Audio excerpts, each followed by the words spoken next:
going on, everybody out there? This is Popular Stranger. We are back at you again today with another MUT 17 player card review. Today we're going over the mid-season master, Josh Norman. This card's normally a 95 overall. You see we got him boosted all the way up to a 98. So let's go ahead and take a look at his core stats here. He obviously does have the pick specialist and lockdown chemistries. He is 6 foot even, 90 speed, 92 acceleration, 95 zone, 92 man coverage, 92 agility, 92 press coverage, 93 play recognition, and 84 catching. What other cards would you like me to review coming up in the future as we scroll through the rest of his stats? Feel free to leave it in the comments section, and if you're new to the channel, hit that subscribe button. I'm dropping all the card reviews on YouTube. If you're looking for other card reviews, I'm your guy. Let's go ahead and take a look at this card on the field. So we'll start by going over the pricing on this card. On the Xbox One, he's $445K. On the PlayStation 4, about $430K.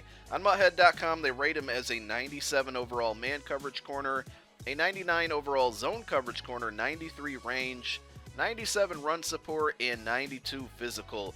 On MUTrank.com, he is the number 7th overall shutdown cornerback currently, number 2 zone coverage, number 8 man coverage, and number 8 nickel cornerback. I'll go out and say it right now. The number 1 shutdown cornerback, which takes all of the core, the important attributes for a cornerback and ranks them. Number 1 right now is the Football Outsiders Richard Sherman.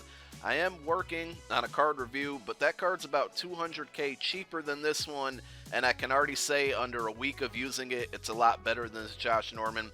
So I'm not here to shame the Norman card, but I do want to give you some facts on it. It was very underwhelming when I first got the card. I replaced Dick Lane with this card, hoping that he'd be much better in coverage because that's what his abilities are, versus Dick Lane is more of a physical run support cornerback. And as I mentioned, very, very underwhelming to begin with. Maybe it was because they didn't really throw his way.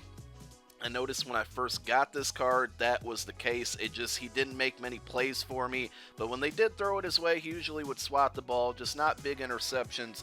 He has pick specialists and lockdown chemistries, and I think that's in part of the reason why he's so much more expensive than some of the other cornerbacks that are rated higher than him. When you max out both of those chemistries, he does jump up to a 98 overall. Once I did that, I definitely noticed a difference. Then he started making more plays for me, coming up with more interceptions.